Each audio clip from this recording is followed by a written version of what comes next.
Every season is a new season, it's a new moment, it's a new game. So there's new things coming, but I think that what we can talk about is this is the history of the game, this is what has occurred, this is how we've won before, these are the things that have happened that allowed us to win. So you point towards those things, I think that's natural, but it's a separate deal. And in big games like this, what you do in these games take on a whole different meaning. I mean, you basically can become, Jalen Moss Jackson becomes a household name, and or Blair White or Javon Ringer or these type of things. So when you have these big moments, you play on a large stage, I think you have an opportunity to set yourself apart, in the legacy of Michigan State football. And so, you have to take that attitude going into the football game and try and build on it, build a foundation. But it's a tremendous challenging environment down there. They're a very good football team and well-coached football team, so they're going to play aggressively, so we need to match that. When I say measure up, we need to match their aggression, their intensity, all of that. That's all a part of it. Mark, I know that obviously pregame last year there was the incident with Devin Bush. There's been obviously a history of things. I guess when you go into a game like this, particularly on the road, what do you tell your players walking into someone else's house? Well, first thing you need to tell them is don't walk, run. Okay, so we won't. That's what we'll focus on. And that's in the past in my mind. That's in the past. Those things have taken place. And I said on our radio show this week, if you don't like confrontation, this probably isn't a good game to go to, because it's just the way it is. It's just natural. You've got guys that have played against each other in high school. You've got guys that that have played already in this football game.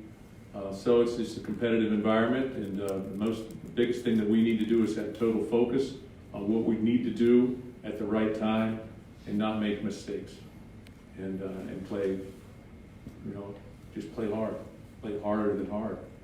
And so that's what we'll focus on.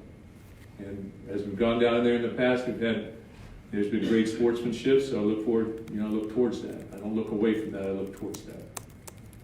Mark, two-parter here, taking you back 10 years to the Larry Caper overtime game. I'm curious what you remember from that day and from that game. And then with that being the first time since the 60s your program had beaten Michigan back-to-back years, do you see that as sort of an important point in the rivalry to set up this last decade?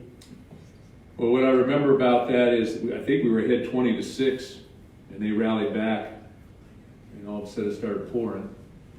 And then we went to overtime, and we picked a pass, and then Larry had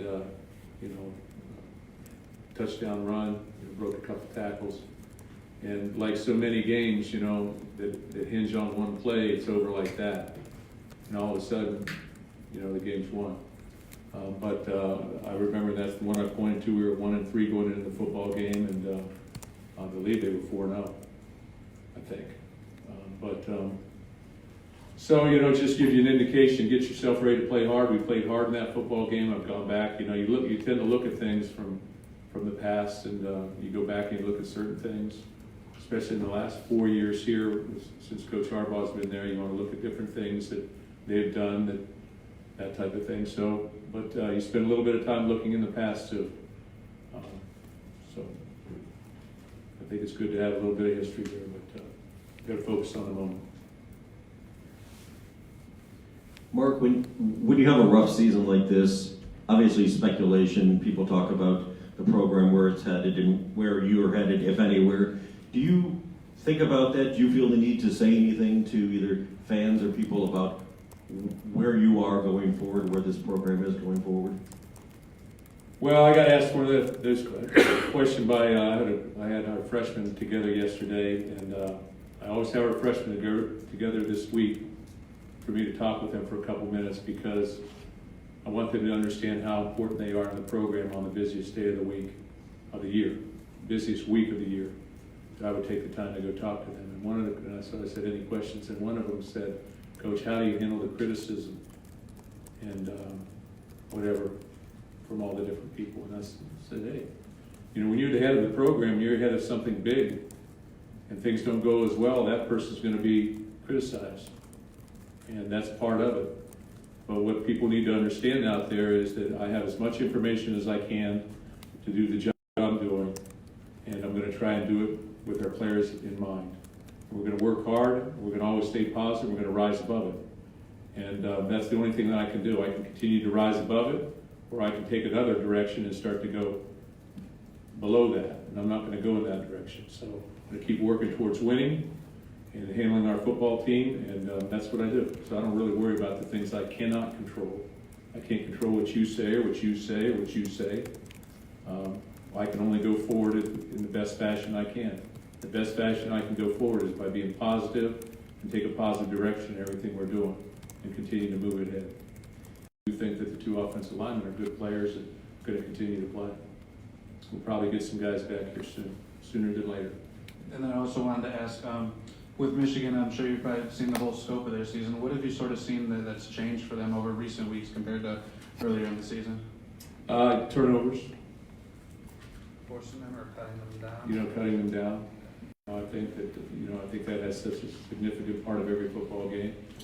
But playing well defensively. They had a couple games early in this season where probably they didn't play as well as they wanted to. But they've overcome that, and they're playing full throttle right now. So be a challenge going down there. Good football team. Jim said yesterday that they were on high alert for trick plays. Do you say anything extra for this game, and how much prep work is done in the summer? And in light of that, with the game being this late in the season, how relevant is some of the stuff that you did maybe in the summer? Yeah, we spend time prep for every team that we play in the summer, trying to get some gist of where things are, but things tend to change relative to personnel or what they're doing. They're a little bit different this year maybe than they were last year on defense in terms of coverages and things of that nature, in their blitz packages. But I think everything that you do is somewhat relevant, but then you have to take your information from the latest sources too, because things change throughout the season. So I'm not sure if I'm answering the question as far as trick plays or not.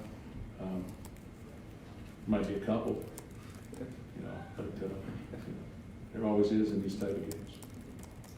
Mark, we know the history in the back here. We know the history with the big brother, little brother term being thrown around in this rivalry. Now, apparently, people think it's more derogatory to say little sister in this rivalry. I don't personally understand that.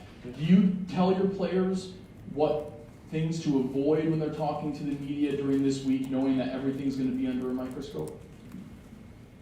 I really haven't. I really have not. I've chosen just to try and be respectful towards the rivalry and take I sort of take the high road. And I think our players have tried to do that as well. I'm sure there's something going on always. But, that's the nature of this game a little bit too. Like I said earlier, if you don't like confrontation, best stay home. You need to get yourself ready for it. It's coming. Mark, my math's pretty bad, so bear with me here, but I think Jim's the fourth head coach for Michigan that you've seen during your tenure here, and I think he's been here now the longest. In your estimation, how has maybe their program changed since he got there in 15 all the way through where we're at today? I think he's done obviously a great job. He's won, I think, 10 games numerous times. I think we're 2-2 against them right now. Our games have been close, relatively close. 1 and 16 wasn't as close. The rest of them were pretty close. Last year was close, until they hit that 80-yarder. But he's done a great job. He's recruited extremely well. Michigan's always had great players. I think they're doing a great job defensively, offensively, and he's a good football coach. Guy's a Hall of Fame football coach, whether it's the NFL or whether it's in college. So you can expect them to play well. Yesterday, he called you a master motivator. So, Yeah. just kind of curious, quite a nice compliment from a rival. Do you have 2 words to describe Jim Harbaugh as a coach and how he game plans? 2 words. Intense. And I would say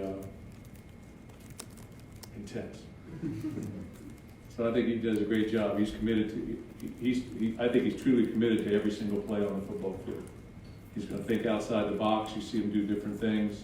offensively. You've seen that in the past. I know they're offensive coordinator and all that stuff, but you see them do different things in the past that create adjustments for you, and then you're going to have to adjust with that within that football game. So extremely competitive, intense, but I think most coaches are. Mark, I meant to ask you after the game the other day. You talked about Noah a little bit earlier. We saw him out in space a little bit, and Antoine a little bit in the middle. I guess as far as you can go, just what sort of is the philosophy at linebacker, especially in the middle without Joe in there right now? Well, we wanted to take Antoine and put him in the middle there. We didn't really talk about it last week, but put him in the middle because of that position being so productive traditionally in our defense. And so we wanted to put a guy in there with leadership qualities, not that Noah doesn't have them, but who's been on the field a lot for us and played a lot of football for us. And then put Noah and allow Jesler Boateng to play as well. So those guys sort of split that position. Noah can go inside, so we can do that and put Antoine back outside. And then also Tyreek can go inside as well and can play chase fun. So we've got a myriad of ways to present different linebacker situations in there as to who would be identified as the Mike linebacker. Is that sort of the way you see it going throughout the year, the rest of the year, just being flexible, I guess, or what? Yeah, we got to be flexible. We got to be flexible, but we need to have productive players playing, and I think that Mike has traditionally been a very productive player in our defense. Mark, you said you talked to your freshman yesterday. Will you have an opportunity to do the same thing with your senior class? This seems like a group that's been around and had some impactful games and their last chance against Michigan. Yeah, we'll have that opportunity, and also the opportunity to talk to our leadership council, primarily of the senior group.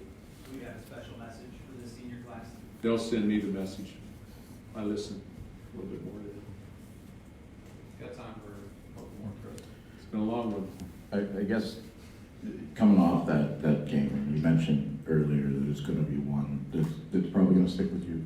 Yeah. What points in particular were the ones that you maybe personally and as a coach felt most frustrated about? Meaning the game itself? Yeah, the game, the outcome, how it all transpired.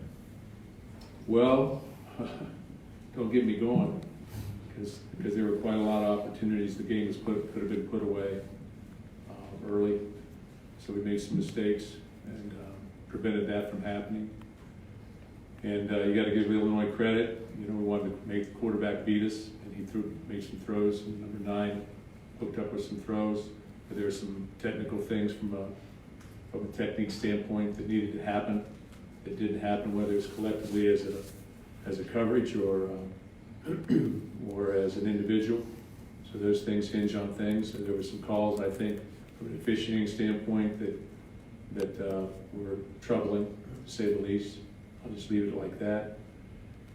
And then you still have opportunities at the very end, with the goal line stand or, even driving down the field. It's 3rd and 4, we don't make it. Make the field goal, 4th and 17. Guy makes a throw.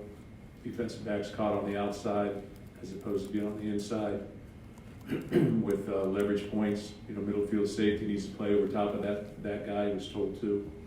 He moves to the middle of the field and center rolls, which he's a step away from making the play. So there's a lot of different things like that, missed tackle on the 20. So I could keep going probably for a half hour, but I prefer not to and try to just distance myself there. But there's a lot of things schematically, and there's some decision making on coaching as well, and I take responsibility for that. I should have said run it on 2nd and 5 from the 8. But, again, I look at it and say, hey, we're staying aggressive, trying to score, and ball went off a guy's shoulder pads, so makes the catch. One more on that right here. Obviously, you guys are not where you wanted to be, but how much different would the season be, the trajectory moving forward with the win against Michigan? Does that kind of make the year at this point in time for you guys? Every game makes the year for us right now. I think every game is significant. We've got 3 games left, guaranteed to us, so every game is very significant. This is one that, again, we need to measure up on, and then we got to let this one go. And I've always tried to say, okay, what do we do after Michigan? What do we do after a big moment? What do we do after a tough loss? How do we respond? And I think that's been a measuring stick as well for us, because I think that speaks about growth as individuals and talks about maturity as people. long term, that's what athletics should show you, how to compete, how to move through processes, whether you win or lose. So after this football game, we need to recollect ourselves and go to the next one, and then to the next one. And so that's what we'll do. Good. Thanks, guys. We're gonna